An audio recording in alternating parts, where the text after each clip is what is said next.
Hi, I'm Paul. Welcome to the code-dispenser channel. Today we're going to build an accessible multi-level drop-down menu component following the ARIA authoring guidelines for the menu pattern. It should be noted that the menu pattern is generally for application style menus such as file, edit, print, etc. and not primarily for navigation. Using the ARIA role of menu indicates to screen readers and end users that certain keys can be used and as such need to be implemented so as not to confuse the end user. This menu does allow links, but it has full keyboard support to ensure compliance with the authoring guidelines and end user expectations. With regards to the use of links in the menu pattern, these links will use the ARIA role of menu item like other menu items. Screen readers may not announce links in their usual manner when given the role of menu item. This is still acceptable as long as you ensure keyboard support. Also remember that some end users may use both their enter or space key to activate menu items, and links are normally not activated with the space key. The authoring guidelines makes the use of the space key optional for activating menu items. This menu will activate menu item links with the spacebar. I have listed on the standard Blazor template homepage the supported keys and what they do. The menu allows us to specify menu items as either as links or actions. Links can either be automatically opened or we can prevent this automatic behavior and handle this navigation in code via event handlers. Menu items designated as actions are always handled in code. The menu automatically closes after a menu item event has been raised. Menu items can have associated data attached to them. Rather than return the actual menu item in the onMenuItemClick event, an object of type menuItemData is returned. This menu item data object, along with the menu item property values, has a generic type parameter for an optional payload, such as a row data item from a data grid. Let's see in action what we are going to build. For the brief demo, I will be using the NVDA free screen reader that I normally use for accessibility checks. I would encourage you to download the NVDA screen reader and use it when visiting demo pages of potential vendors of Blazor components. During the demo, I will use various keys as of the description provided on the screen to jump directly to menu items, scroll through and activate submenus, and activate menu items. The finished solution as shown is on GitHub. The link is in the video description below. Actions menu button collapsed submenu. Expanded. Actions menu. 1 of 5. 3 submenu 3 of 5. 9 submenu 5 of 5. Expanded. 9 menu. Weather page 1 of 1. 9 submenu 5 of 5. Collapsed. 1 of 5. Actions menu button expanded submenu. Collapsed. Expanded. Actions menu. 1 of 5. 2 of 5. 3 submenu 3 of 5. Expanded. 3 menu. 4 1 of 2. 5 submenu 2 of 2. Expanded. 5 menu. 6 current page 1 of 2. Counter opens new window 2 of 2. Loading complete. Main landmark counter heading level 1. Closing tab. Home document. Actions menu button collapsed submenu. Expanded. Actions menu. 1 of 5. 2 of 5. 3 submenu 3 of 5. 8 4 of 5. 9 submenu 5 of 5. Expanded. 9 menu. Weather page 1 of 1. Weather document. Weather heading level 1. Table with 6 rows and 5 columns. Row 2 column 5. Actions menu button collapsed submenu. Expanded. Actions menu. View summary 1 of 3. Edit weather 2 of 3. Delete entry 3 of 3. View summary 1 of 3. Actions menu button collapsed submenu. Row 3 actions menu button collapsed submenu. Expanded. Edit weather 2 of 3. Actions menu button collapsed submenu. Row 4 actions menu button collapsed submenu. Expanded. Actions menu. Delete entry 3 of 3. Actions menu button collapsed submenu. Blazor builds. Running. Microsoft Visual Studio window. Tab control. Home.Blazor tab selected 1 of. Speech mode on demand. The markup for the nested menus is simple. A drop-down menu contains drop-down menu items or other drop-down menus, which become submenus. That's it. This in effect is a recursive structure that can be n levels deep. During the demo we saw the drop-down menu within the usual weather data table. I took that template markup and turned it into a weather table component and then added the menu to it to simulate adding a menu to some data grid component. I will quickly show how simple that was to produce. The weather table component has a cell template in which the drop-down menu can be placed. This cell template provides access to the data used by the weather table via its data context. The drop-down menu item is assigned a row item which it can then provide via an onMenuItem click event contained within a menuItem data object. The weather table component has a render fragment called cell template in which the drop-down menu can be placed. This cell template render fragment has a weather forecast type parameter which becomes the data context for the cell template. The header template just allows us to provide the text used for the column header for the cell template. The upshot to all of this is being able to assign a single weather forecast to each menu item. That's it for the intro. Let's get started. I first added a Blazor interactive server web app for this project, but it could have been any of the interactive types. I then added a Razor library project to the solution called Blazor builds.components. I have added the project reference from the server Blazor builds project to the Blazor builds.components project. I have also added the link to the app.razor file for the style sheet that we will be creating. I have already created a few files and folders to get them out of the way, as these just distract from what is required in building the actual component.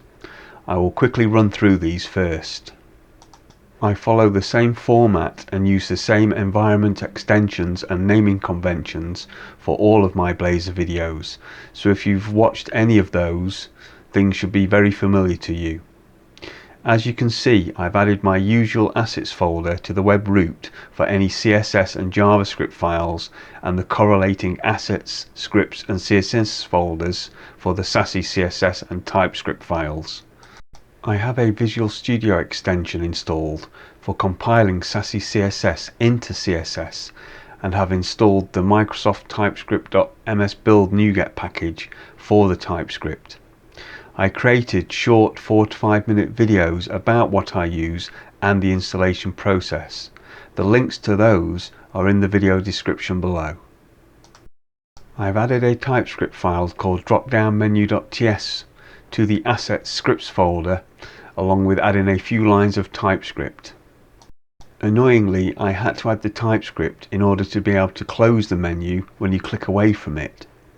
I tried using a negated CSS focus within property with mixed results and spent more time on that than the 5 minutes it took to create the TypeScript. The raise loss focus arrow function just informs Blazor when we are out of the menu. Blazor then handles the closing of the menus. Most of the code is just registering and unregistering the focus out event. I also added a basic function to check and move the submenus if the submenus go beyond the right edge of the window when opening. Basic, but enough to get you started. The function accepts the name of the CSS class and then queries the DOM for elements with that class.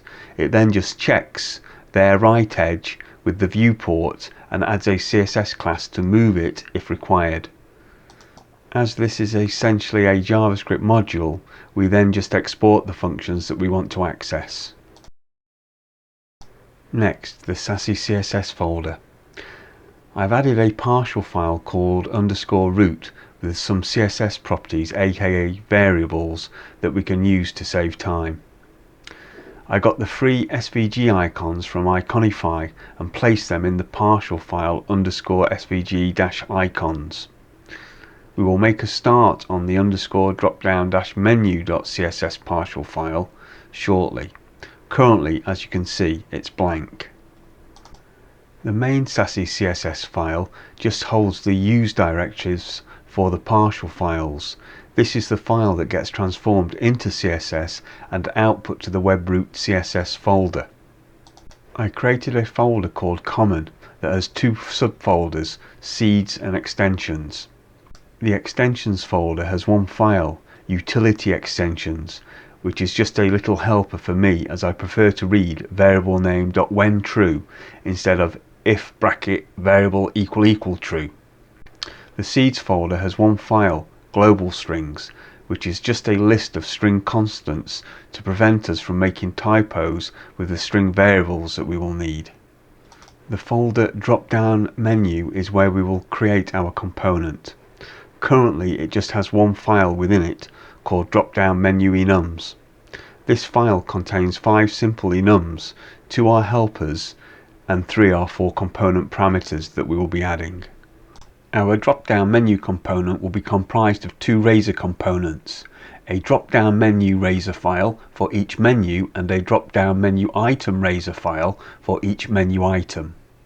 As there is a lot of code needed for the drop-down menu, most of which is due to making the component accessible, we will use the razor file for the markup and add a code behind for our C# code.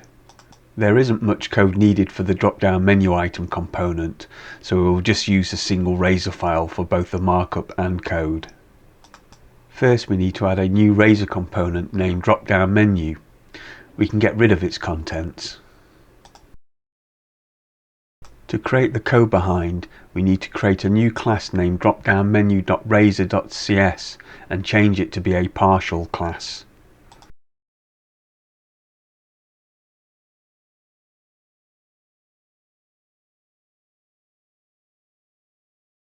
Next we will add another razor component for the drop-down menu item.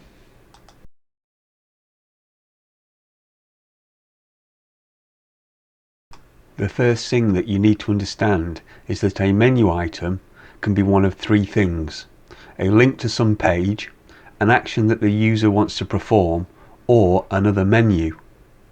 All 3 types are menu items, and following the ARIA authoring guidelines for keyboard support, all 3 will need to be focusable, with this focus being set by various keyboard actions, such as typing the first character of the menu item's name. The first notion to get your head around is the fact that a menu item can be a menu. What this means to us is that for some operations, such as setting focus to a menu item, we will need to be able to do this on either type of object. You may be thinking we can set focus on either, so what's the problem?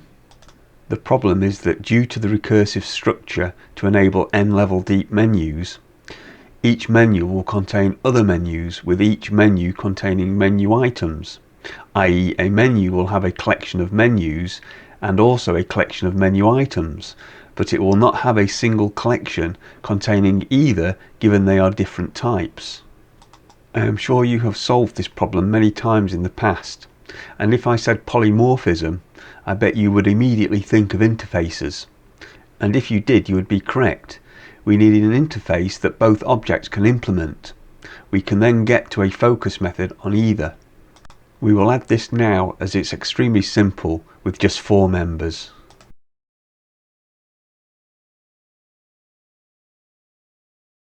We need a display text property for each object type, as this will be needed for both the UI and for when the user wants to jump to a menu item by typing the first character of its name.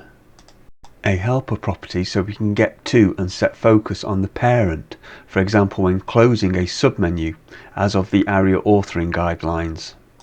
Focus item type is one of the enums that we added. This just lets us know which type of object we are dealing with, menu or menu item, to save doing a type check. Finally, the setFocus method. As the Blazor element reference focus async method uses a value task, we will follow suit. Personally, I do not see the need to suffix async methods, but by all means add this to keep with your naming convention. Before we get started on the menu markup, let's add the class for the menu item data, the object that we can return via an onMenuItemClick event callback that we will add. As this is just a simple data class, I opted to use a primary constructor as it's perfect for our needs. The menu item type is one of our enums that indicates whether the menu item is a URL or an action.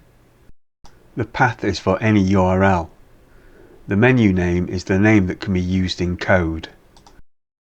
Target is another one of our enums that indicates whether the page that the path refers to needs to be opened in a new window, i.e. self or blank, like the anchor tag attribute.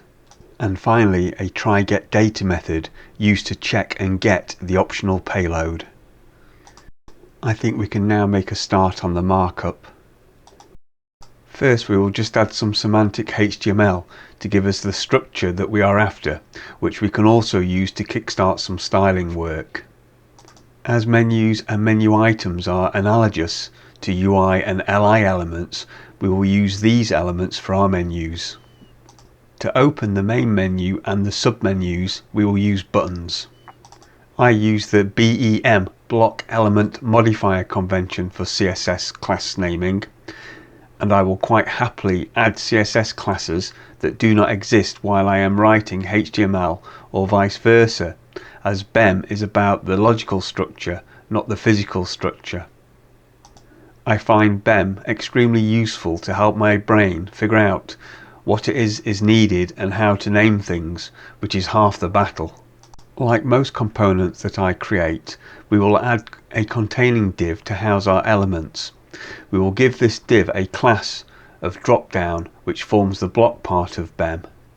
We will need a button to open all of the menus, so let's give that a class of DropDown _opener, the double underscore indicating that this is an element in BEM.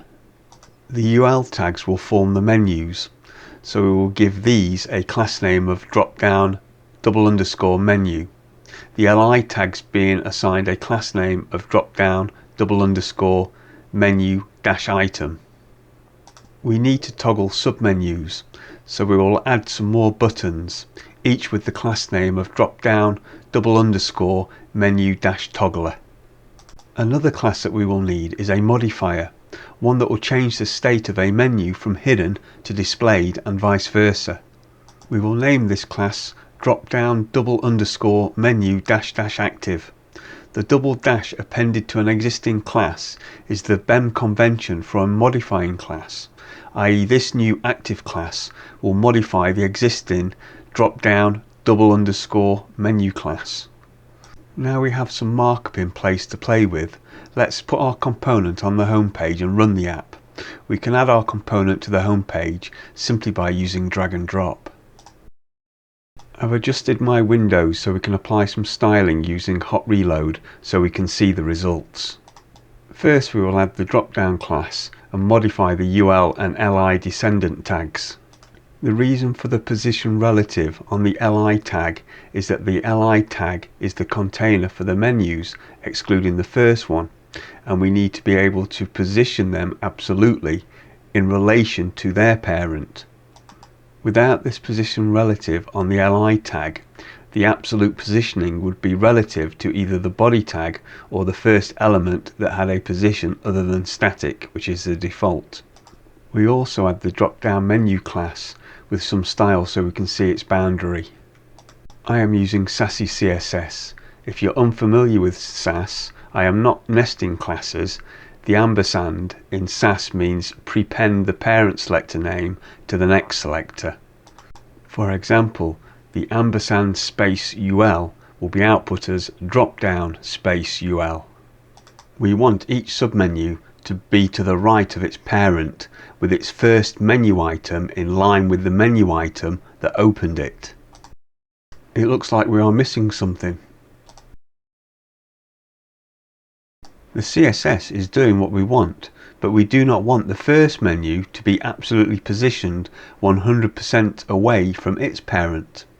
As it's the first menu, its parent is the div, which is using a position of static. What we need to do to fix this is to target the first menu and set its position left to 0, overriding the absolute position set for each menu. Although the opposite of its intention, let's just add style to the active modifier class to hide the last menu. In the finished article, each menu will have a display of none, and the active modifier will override this using a display of flex. Although I will not be covering more of the CSS here, as the hard part is already done, I chose a display of flex with the direction of column to keep each menu item nicely aligned, with the benefit of being able to use the gap property to put equal spacing between them. I've added the rest of the CSS, and as you can see there is quite a bit just for our drop down menu, most of which is just making things look a little better. The only other thing to note is the use of the display property set to inline block on our containing div, so we can put this on a row or line next to other items, as divs are normally block level elements. You should also note the use of the z-index on the menu class. This was added to ensure that the menus will be above other items that are near to them. As you can grab the source code from the GitHub repo, if anything is unclear, just leave a question on GitHub or YouTube and I will do my best to reply. I think it's time to start adding some code to our drop-down menu. I am first going to add all of the using statements that we will need so we have access to everything. We need our class to implement the iFocusable child interface and the iAsync disposable interface. Our interface requires us to implement 3 properties and 1 method, and we will need to implement the disposeAsync method for the iAsync disposable interface. We need this interface to dispose of the objects that will be used to access our JavaScript module created by our TypeScript code, and to dispose of the .NET object reference that JavaScript will make use of to call our .NET method when the user clicks or tabs away from our menus. There's a lot of stuff to wire up, but nothing that is complex. We will add all of the properties and just enough code in order to be able to both start and complete the drop-down menu item component, which apart from raising an event and holding the markup for the menu item, really doesn't do much. Until .NET 9 we do not have constructor injection for Blazor's Razor file code behinds, so we need to use property injection. The JS runtime is what we use to import our module in order to access the functions. We will be making use of a cascading value in our markup to cascade the drop-down menu, this, to the render fragment child content. Our drop-down menu item component will be one recipient of the cascading value, but so will the drop-down menu component. This is where the recursion comes into play. We need to get a reference to the parent menu, another drop-down menu, via the cascading parameter. This is nullable because the very first menu opened by our main button does not have a parent. I call this the root menu. This cascading value will be available to the render fragment child content, which in our case will be comprised of drop-down menus and drop-down menu items. Both the drop-down menu and drop-down menu item require a display text property to satisfy the iFocusable child interface. This property holds the text that is seen on our menu and menu items. In hindsight, I forgot to add the editor required attribute that Visual Studio uses to warn the user if they forget to add a value for the component parameter. The private list of child menus is just that, a list of child menus that belong to this menu. We will be making use of this when we need to close all menus and toggle menu states from hidden to active. The private list of focusable items is the collection of focusable items that belong to this menu. As mentioned, we use the interface as we need to act on either a drop-down menu or drop-down menu item.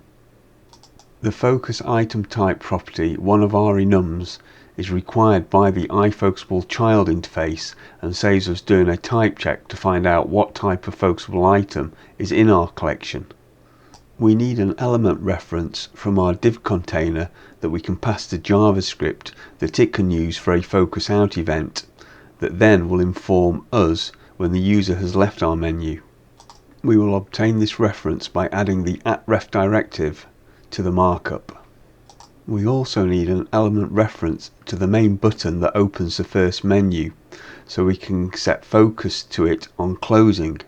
This is where things get a little mind-boggling due to the recursion.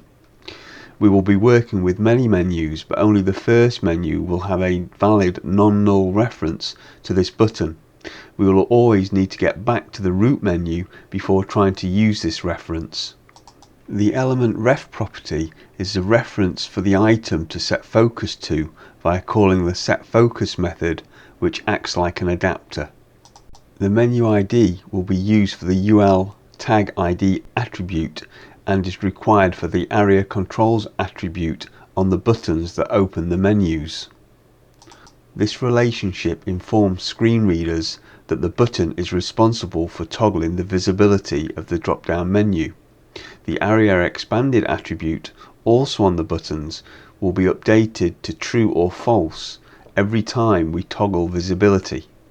The isRoot menu property will be set to true for the first menu, so we know which menu is the root. The isActive property is what we will use for the aforementioned area expanded attribute. When true, the menu is visible. The focus item index is the index of the currently focused item in our focusable items collection for the current menu. We need to keep track of this when the end user is using the keyboard to move around the menu items that it contains. Finally, two private fields, drop-down menu object ref of type .NET object reference and JS module of type IJS object reference. The .NET object reference is what we will be passing to JavaScript along with the name of the method that we want JavaScript to call. And the JS module reference is what we will use to access JavaScript once we have imported the module via the JS runtime.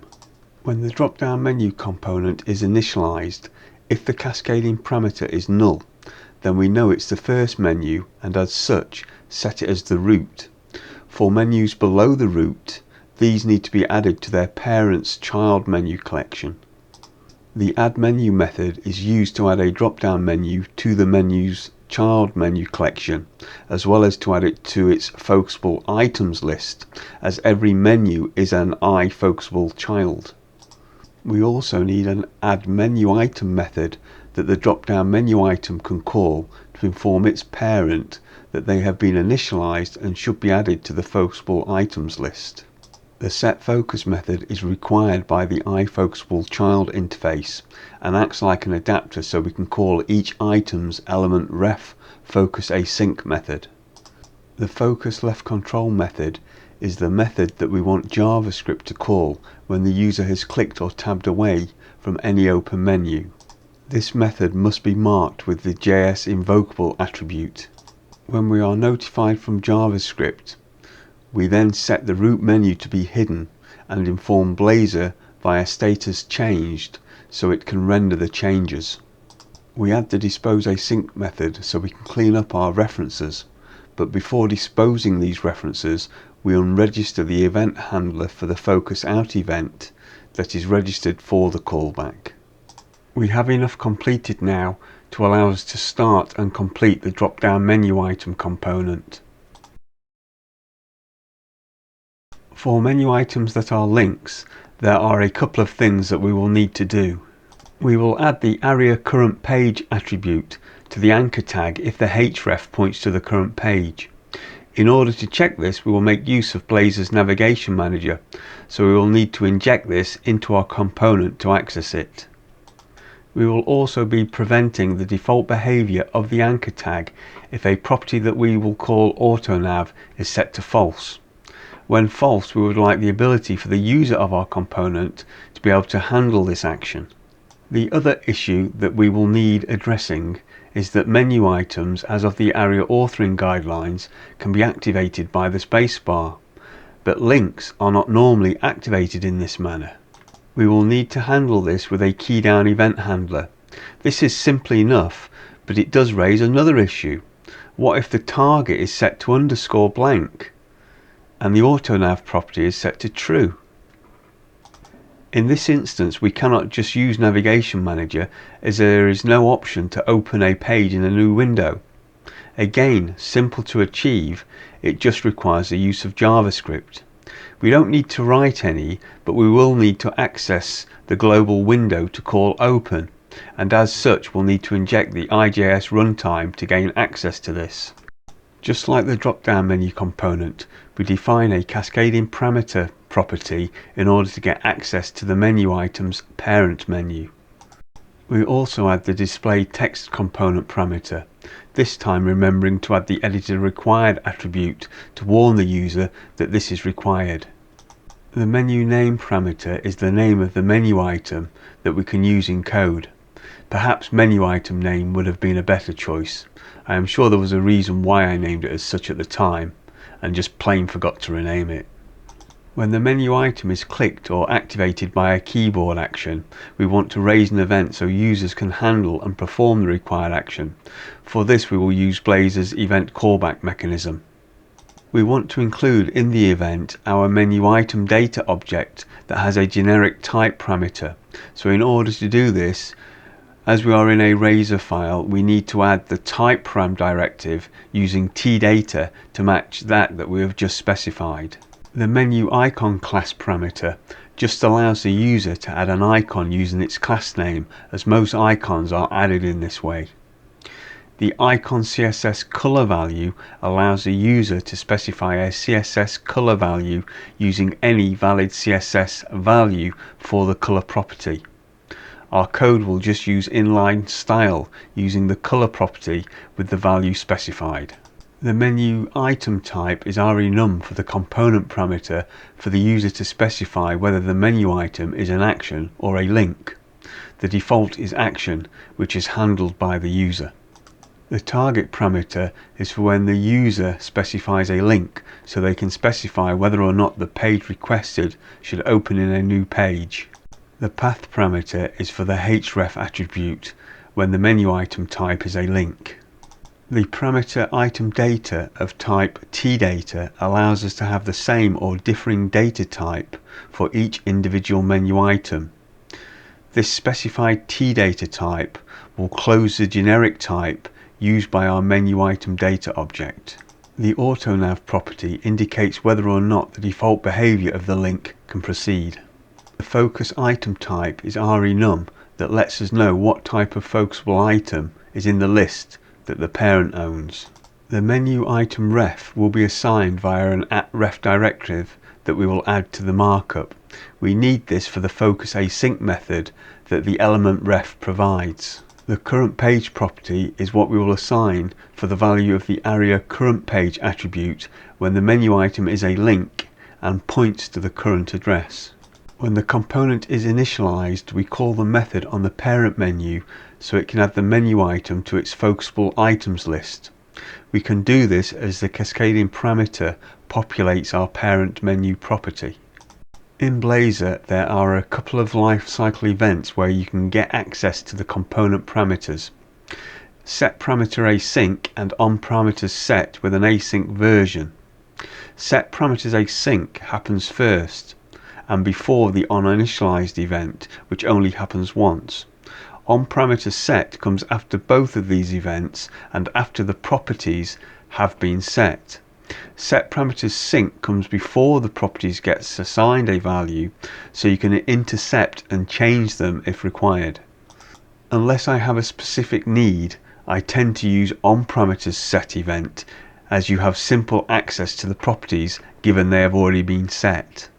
In this method, we raise an exception if the user forgets to give either the display text or menu item property a value, as well as to both check and assign a value to the current page property for the area attribute. The raise on menu item click will be initiated by the end user when they click the menu item or use the enter or space key. In this method, we create the menu item data object with values obtained from the menu item's parameters. When the menu item is clicked, we also need to inform the parent menu so it can walk the hierarchy, ensuring that all menus are closed. We could do this with an event, but as we have direct access to the parent menu, it just made more sense to call a method on the parent, just like when adding the menu item to the parent's collection. As we have not added this method to the drop-down menu yet, as that required other methods that we have not written, we will just uncomment this line later. Now we have the setFocus method and properties in place that satisfy the iFocusable child interface. We can add this to our component without getting warnings from Visual Studio. The Visual Studio Blazor template can be a bit overbearing at times with its warnings. We add the method spacebar link navigation that we can call to handle menu item links that have been initiated via the spacebar as mentioned earlier. We next add the keyboard handler that checks for the use of the space key, and if it was used we check to see if it's a link with an auto nav of true and pass it on to our spacebar link navigation method. Finally, we call raise on menu item click to have the on menu click event raised for the end user to handle. Given the different classes and styles needed, we will just add a method to take care of this that can be called from the attributes in the markup that we will be adding next. Rather than have empty attributes, we can use nulls where appropriate, as Blazor does not render attributes with null values, but will quite happily render an attribute with no value, i.e. if it's an empty string. We first create the containing li tag, setting its area role to none, as the li tag is not the interactive or focusable element. That will be either the button or link, dependent on the menu item type. We will get the style class for the icon, as it could be used for either a link or an action, and if it's null, we also know that we do not need to render a container for the icon. If the menu item type is an action, then we need to create a button using the @rev directive to get the element ref for our menu item ref property. We set the class attribute with the appropriate class, set the tab index to -1, as this element should not be reached via the tab key but should be able to receive the focus. We give it the area role of menu item to satisfy the area authoring guidelines for the menu pattern and for accessibility tools, and then wire up the button's on-click event to our handler. We then check to see if we need to include a span for the icon, and if we do, we set the area hidden attribute to true to hide this from screen readers. We assign the class attribute the value from the icon class parameter and assign any specified icon color using inline style. We add another span to hold the display text. If the menu item is a link, then we need to create an anchor tag, again using the @ref directive to get the element ref. We set the class information, tab index and area role as before, again wiring up the on-click event to our handler. We also need to populate the href and target attributes with the appropriate parameter values. If the user wants to override the default on-click anchor tag behavior, then we need to use an event modifier to prevent this behavior. We do this using the prevent default modifier, assigning it the negated autonav property value, i.e. when the autonav is set to false, then the modifier will be set to true and the normal anchor tag behavior will be suppressed. We assign the key down event to our handler, so we can check if the spacebar was used, and finally we set the area current attribute to our current page property, which will either be null, in which case the attribute won't be rendered, or page if the link points to the current page. We then check and set the spans as we did for the button. Other than uncommenting one line of code in the raise on menu click method, this component is done. We're back in the drop-down menu code behind file to finish off the code we started. There is quite a bit to do, but nothing difficult. Just like the drop-down menu item on parameters set event, we raise an exception if the display text is not provided. We need a method that we can call to import our JavaScript module and to pass a .NET object reference along with the name of the method to JavaScript, as we want JavaScript to notify us when the end user clicks or tabs away from our menus. We create the .NET object reference for this menu, the root menu, import the module using the JS runtime, assigning it to our class level field JS object reference variable named JS module. We invoke our JavaScript register lost menu focus function, passing it our references and the name of the method focus left control that we created earlier. Now we have our register.js callback function in place, we can call this from within our onAfterRender async method on the first render. We use this lifecycle event to negate issues with pre-rendering, but also to ensure that the DOM has been fully rendered, ensuring that our div is available to JavaScript. Next, we create a few helper functions, starting with an extremely important one, the setMenuActiveState method. We use this to toggle a menu's active property with an optional parameter indicating whether or not we want to call state has changed to inform Blazor of any changes. Next, a method to add a delay for screen readers. Sometimes you have to add a small delay in order for screen readers to catch up when the DOM is frequently changing. This is not a Blazor specific thing, I have had to do this on other projects. In this instance I added it as I noticed that the NVDA screen reader was a bit hit and miss when announcing whether or not a menu was collapsed after closing a menu and setting focus onto the item that opened it. As a menu can have child menus, each potentially having their own child menus, we will need a method that we can use to close all menus for a parent. There are some actions that we can only perform from the root menu, such as access to the main button or using the JavaScript module, as these were assigned to the root menu and as such will be null for other child menus. Let's add a helper method to get to the root menu when needed. As we were already using JavaScript, I added a basic submenu boundary check to move the submenu if it went beyond the right edge of the viewport on opening. The next method we should implement is the toggle drop-down menu method to toggle whether or not a menu is open or closed. Because we do not know if mouse users are opening all submenus and then clicking on another menu, it's easier just to close all menus at the start of the routine. Equally, we want to assure that when a menu is opened, any child menus should be hidden until activated. In line with the ARIA authoring guidelines, when opening a menu, we set focus to the first menu item on it.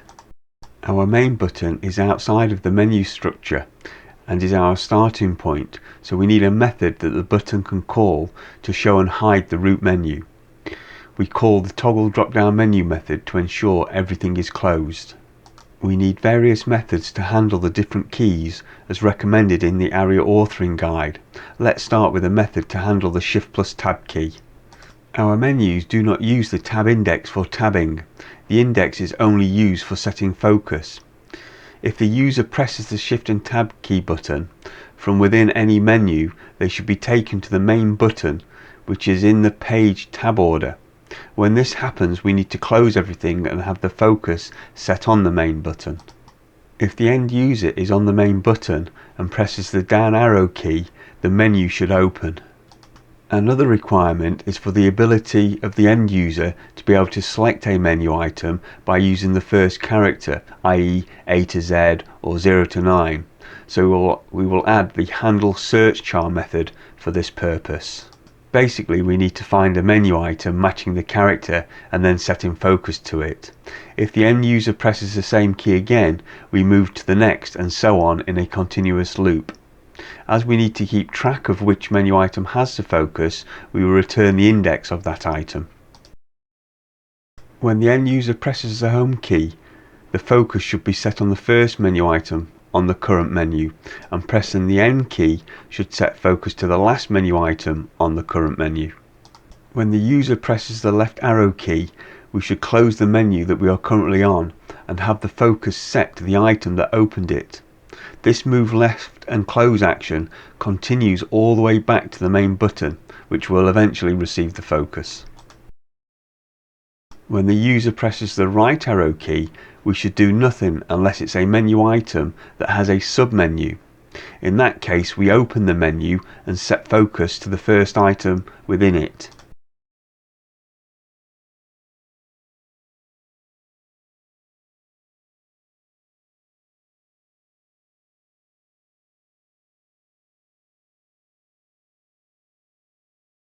If the end user presses the escape key, it should close the menu and set focus on the item that opened it.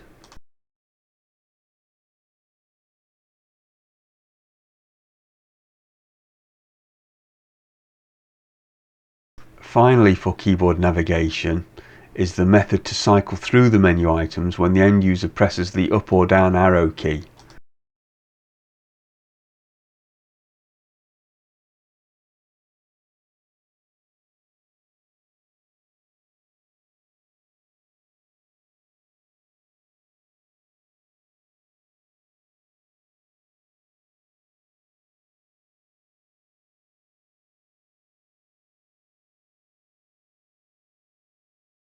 Now that we have all of our keyboard related methods in place, we can add our keyboard handler, which just checks for the key that was used and passes it on to the appropriate method.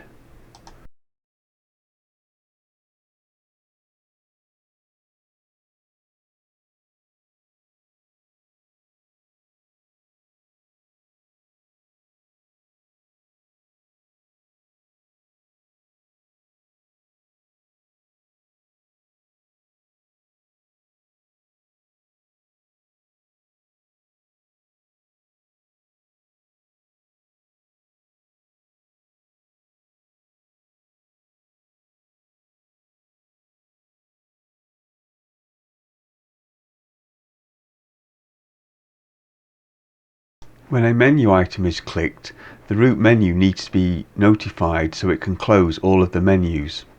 Now this is in place, we can uncomment the call to this method that was added in the drop-down menu item code. Our final method is just another helper method like we added to the drop-down menu item component that we can use to get the CSS classes for the markup.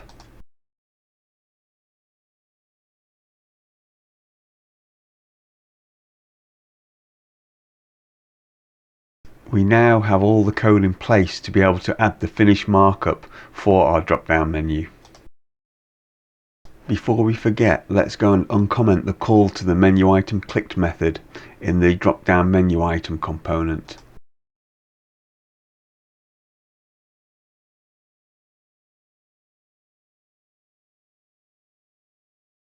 Let's clear the markup that we used for the initial styling exercise, as how this gets produced is radically different, and I must admit it's hard to get your head around at first. First, we add a cascading value that the menus and menu items can use to get a reference to their respective parent menu. We do this simply by assigning this to the value parameter.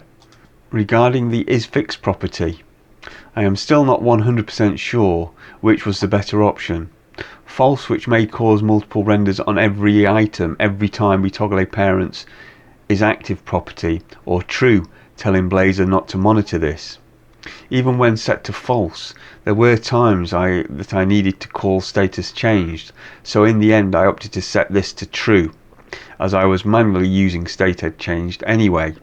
Next we start an if block to check to see if this is the root menu.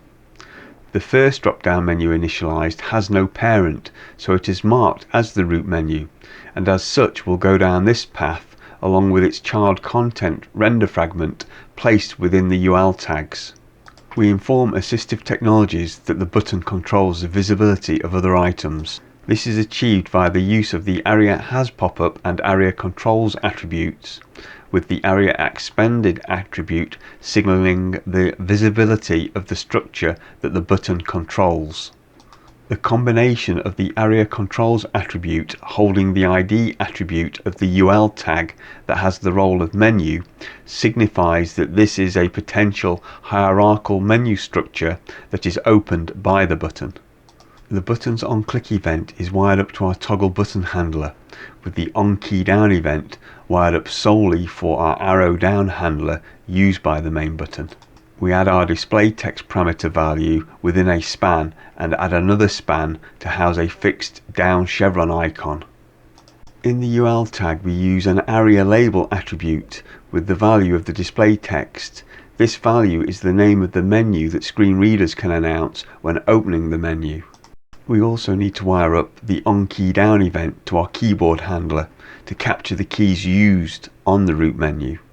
Next we add an else block for all other cases, meaning every time a drop-down menu or drop-down menu item is initialized, it will go down this path, building layer upon layer of drop-down menus, each outputting their child content the drop-down menu items. The hard part to understand is that the markup in the else block will be placed within the UL tags within the if block, as that is the child content of the first menu. You must also remember that an li is for a menu item, but a menu item can hold a submenu, the UL tags. This li tag with the role of none is the drop-down menu with the button toggling visibility of the UL tag, the menu items. The reason that the li tag has a role of none is because it is not the interactive item. That role is assigned to the button. This time the button has an ARIA role of menu item. It also has the ARIA attributes like the main button, with the controls ID pointing to its child UL tag with the role of menu. This signals that this menu item opens a submenu. We again give the menu a name via the ARIA label attribute and assign our keyboard handler to the onKeyDown event for this menu. The handler gets assigned at each menu level, and we need to stop propagation to prevent it from bubbling up and being handled by its parent menu. That's it, we've reached the end. We can now run the app and check our component. Just so we have something to see, I will add the demo code shown at the start of the video to the home page and amend the weather page, adding the weather table component to it. Actions menu button collapsed submenu. Expanded. Actions menu. 1, 2 of 5. 3 submenu 3 of 5. Expanded. 5 submenu 2 of expanded. 5 menu. 5 submenu 2 of 2. Collapsed. 3 submenu 3 of 5. Collapsed. 8 4 of 5. 9 submenu 5 of 5. Expanded. 9 menu. Weather page 1 of 1. Weather heading level 1. Table with 6 rows and 5 columns. Row 2 column 5. Actions menu button collapsed submenu. Expanded. Actions menu. View summary 1 of 3. Actions menu button collapsed submenu. As always, the code is freely available on GitHub, with the link being in the description below. Comments, good or bad, are always welcomed. Thanks for watching. Until next time, bye for now.